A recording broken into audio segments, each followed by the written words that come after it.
اور ایک بات توجہ سے سن لیں، ایک بندہ اپنی عزت کے لیے بات کرتا ہے، اپنی ناموس کے لیے بات کرتا ہے، اپنی شان کے لیے بات کرتا ہے، تو اس کے پاس دو آپشن ہوتے ہیں، یا تو اسے عزت ملے گی یا تو نہیں ملے گی۔ اسے عزت مل بھی سکتی ہے، نہیں بھی مل سکتی، لیکن ایک بندہ جو اللہ اور اس کے رسول کی عزت کی بات کرے، یہ گارنٹی ہے کہ اسے اللہ عزت عطا فرماتا ہے۔ اسے کسی صاحب نے کہا تھا کہ حضرت بہت کم عمر ہے، ابھی پوری زندگی پڑی ہے، بہت سارے موقع آتے ہیں جب آپ اتنا کھل کر بات کر سکتے تھے، ابھی کیوں بات کی؟ یہ جرأت کہاں سے آئی؟ یہ ہمت کہاں سے آئی؟ میں نے کہا تم یہ بات مجھ سے پوچھتے ہو، جاؤ حضرت معاذ اور حضرت معوذ سے پوچھو۔ جب جنگ بدر کا میدان سجنے والا تھا، میرے آقا کریم علیہ الصلوۃ والتسلیم کی بارگاہ میں دو بچے آئے جو ابھی سن بلوغت کو بھی نہ پہنچے تھے، ابھی بالغ بھی نہیں ہوئے تھے، میرے آقا کی بارگاہ میں حاضر ہوئے، عرض کیا حضور ہم بھی جنگ پہ جانا چاہتے ہیں۔ میرے آقا نے فرمایا اے شہزادوں، بچوں کا جنگ میں کوئی کام نہیں ہوتا، اجازت نہیں، ہم تمہیں نہیں لے جا سکتے۔ وہ رونے لگے، تڑپنے لگے، گزارشات پیش کرنے لگے، ریکویسٹ کرنے لگے، ہاتھ جوڑنے لگے، حضور ہم جنگ میں جانا چاہتے ہیں۔ میرے آقا نے مسکرا کر فرمایا اگر ایسا ہے تو پھر جاؤ اور جا کر میرے صحابہ کے ساتھ صف میں کھڑے ہو جاؤ، اگر تمہارے کندھے صحابہ کے برابر ہو گئے تو تمہیں جنگ میں لے چلوں گا۔ کیا وہ نہیں جانتے تھے کہ ہماری لمبائی صحابہ کے برابر نہیں ہوگی؟ لیکن وہ دونوں بچے پھر بھی گئے اور صف میں جا کر کھڑے ہو گئے۔ ایک صحابے نے پوچھا بچوں یہاں کیا کر رہے ہو؟ کہا نبی آخر الزمان نے فرمایا ہے کہ اگر ہمارے کندھے آپ کے کندھوں کے برابر ہو گئے تو جنگ میں لے چلیں گے۔ کہا تو پھر تمہارے کندھے تو میرے برابر نہیں ہو رہے، ایسا کرو جو سب سے کم ہائٹ والے صحابی ہیں ان کے پاس جاؤ، جن کا قد سب سے چھوٹا ان کے پاس جاؤ۔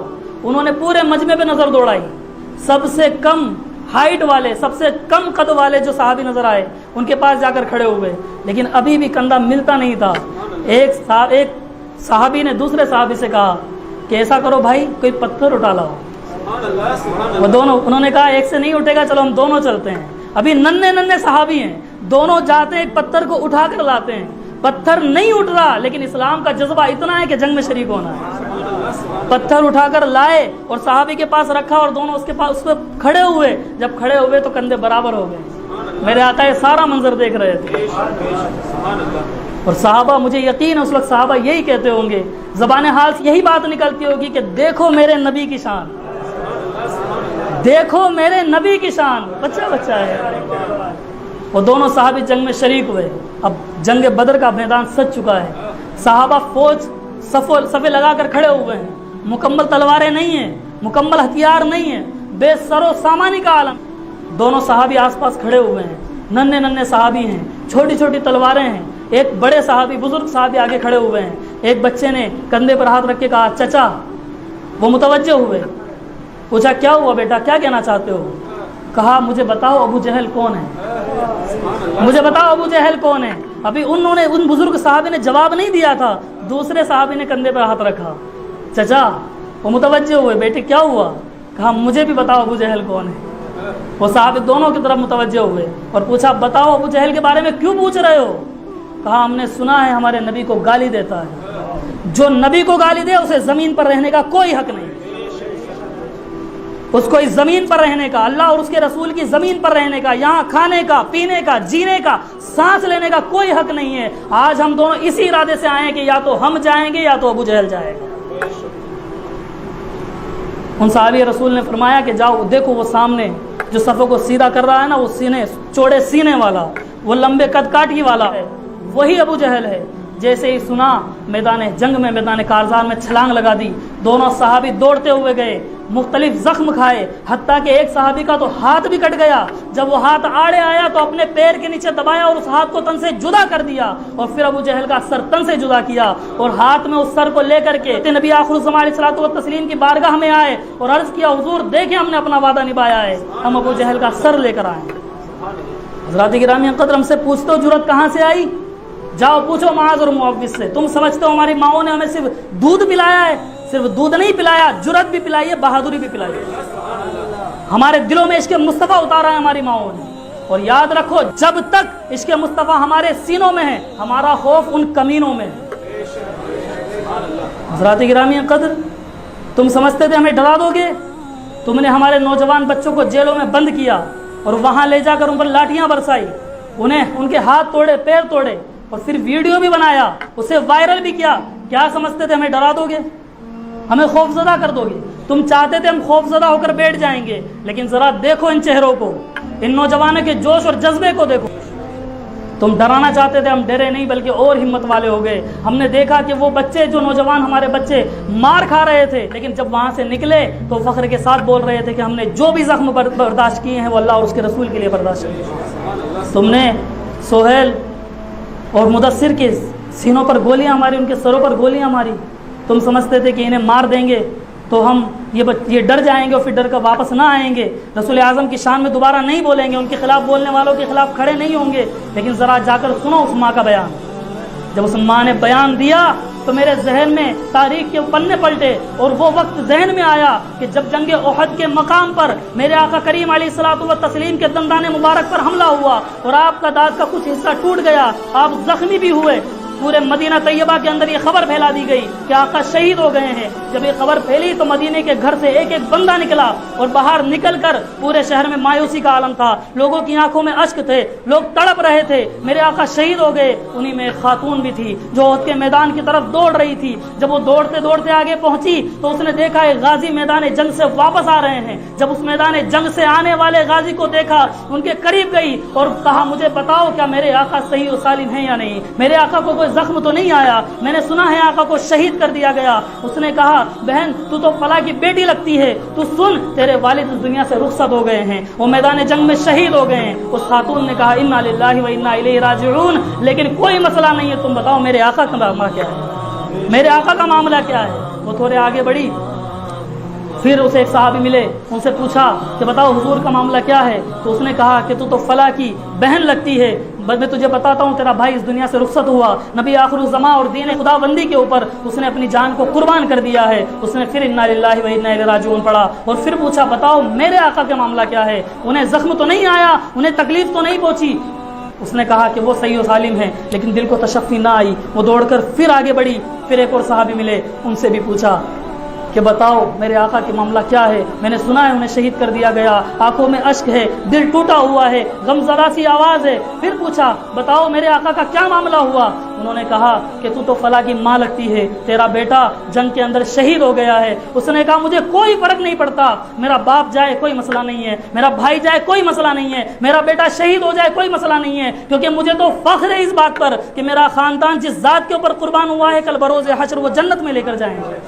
لیکن مجھے یہ بتاؤ میرے آقا کا معاملہ کیا ہے. اس نے کہا, ان صحابی رسول نے کہا کہ آقا علیہ الصلوۃ والتسلیم صحیح و سلامت ہے, لیکن ابھی بھی دل کو تشفی نہیں ہوئی. وہ خاتون دوڑتی ہوئی چلی جا رہی تھی, سامنے سے میرے مصطفیٰ جان رحمت کو دیکھا. آقا اپنی سواری پر سوار ہو کر بڑی شان اور عظمت کے ساتھ تشریف لا رہے ہیں. جب چہرے پر نظر پڑی تو دوزانوں ہو کر وہیں روڈ پر سڑک پر بیٹھ گئی, اور آنکھوں سے اشک جاری ہونے لگے, اور رو رو کر کہنے لگی, یا محمدہ, یا محمدہ, آئیے تو صحیح, میرے قریب تو آئیے, میں آپ کو دیکھنا چاہتی ہوں, آپ کے چہرے کی زیارت کرنا چاہتی ہوں کہ میرے دل کو تسلی آئے. جب آقا کریم علیہ الصلوۃ والتسلیم ان کے قریب آئے, میرے آقا نے فرمایا, میں تعزیت پیش کرتا ہوں کہ تمہارے والد, تمہارے بھائی اور تمہارے بیٹے اسلام کی جنگ میں شہید ہو گئے. انہوں نے کہا, حضور اب کوئی تعزیت کی ضرورت نہیں ہے, اب کوئی تعزیت کی ضرورت نہیں ہے, اب کوئی غم دل کے اندر نہیں ہے, جب آپ ہیں تو غم کو کوئی جگہ نہیں ہے میرے دل کے اندر.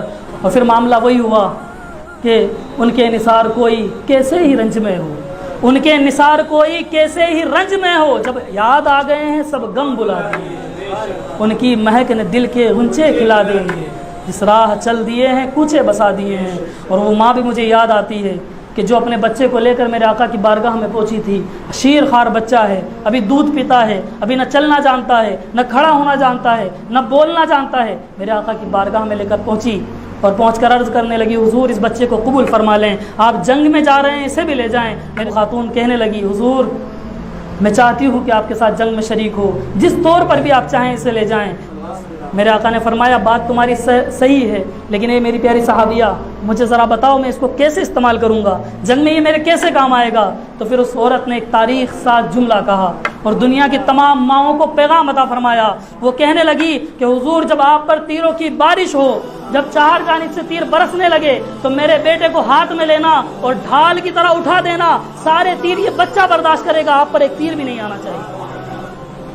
پوری دنیا کی ماؤں کو سکھا دیا کہ ہمارے بچے کس کے لیے ہیں، یہ زمین و زماں کس کے لیے، یہ مکین و مکا کس کے لیے، یہ دہن میں ذبح کس کے لیے، یہ بدن میں ہجا کس کے لیے، ہم آئے یہاں کس کے لیے، اٹھیں گے بھی وہاں کس کے لیے، یہ سب کچھ نبی کے لیے ہے، یہ سب کچھ آقا کے لیے ہے۔ ہمارے بدن کے اندر جو جان ہے وہ بھی مصطفیٰ کا صدقہ ہے، جو ہم بات کر رہے ہیں یہ زبان ہے وہ بھی مصطفیٰ کا صدقہ ہے، ہمارے جسم کا ایک ایک قطرہ، ایک ایک خون کا قطرہ صرف اور صرف آقا علیہ الصلوۃ والتسلیم کا صدقہ ہے۔ اگر یہ زندگی نبی پر کام نہ آ سکی تو پھر بیکار ہے یہ زندگی۔ اور میں سلام کرتا ہوں ان ماؤں کو جن کے بچوں نے اپنی جانوں کو قربان کر کے پوری دنیا کو پیغام دیا کہ جو جان مانگو تو جان دیں گے، جو مال مانگو تو مال دیں گے، مگر ہم سے یہ نہ ہو سکے گا کہ نبی کا جاہ و جلال دیں گے۔ اور یہ ایک جان کیا ہے، اگر ہو کروڑوں تیرے نام پر سب کو قربان کروں میں۔ حضرات گرامی قدر، گھبراہٹ، خوف ان کو ہوتا ہے جن کے اندر ایمان نہیں ہوتا۔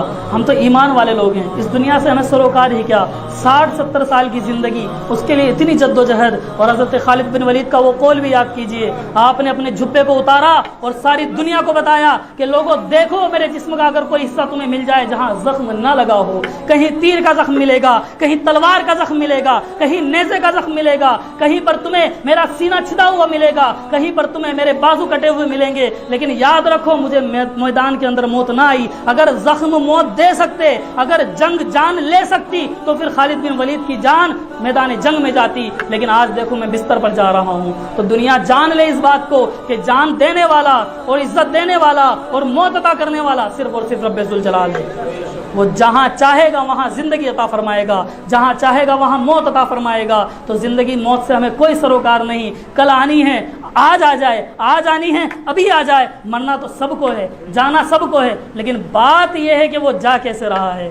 آج ذرا جا کر پوچھو، آج دل میں آپ سوچو، میرا دل کرتا ہے کاش مدثر کی جگہ میرا سر ہوتا، کاش سہیل کی جگہ میری چھاتی ہوتی، کاش وہ گولیاں مجھ پر برسائی گئی ہوتی۔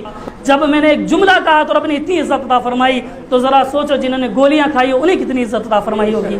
رب ذوالجلال ہمیں بھی ویسی موت عطا فرمائے، رب ذوالجلال ہمیں بھی شہادت کی موت عطا فرمائے، ہمیں آقا کریم علیہ الصلوۃ والتسلیم اور اسلام کے لیے اپنی زندگیوں کو قربان کرنے کی توفیق عطا فرمائے۔ اگر زندگی جئیں تو دین کے لیے جئیں، اور اگر دنیا سے رخصت ہوں تو دین کے لیے جائیں۔ آمین بجاہ نبی الامین، استغفر اللہ العظیم، وآخر دعوانا ان الحمد للہ رب العالمین۔ السلام علیکم ورحمۃ اللہ تعالی وبرکاتہ۔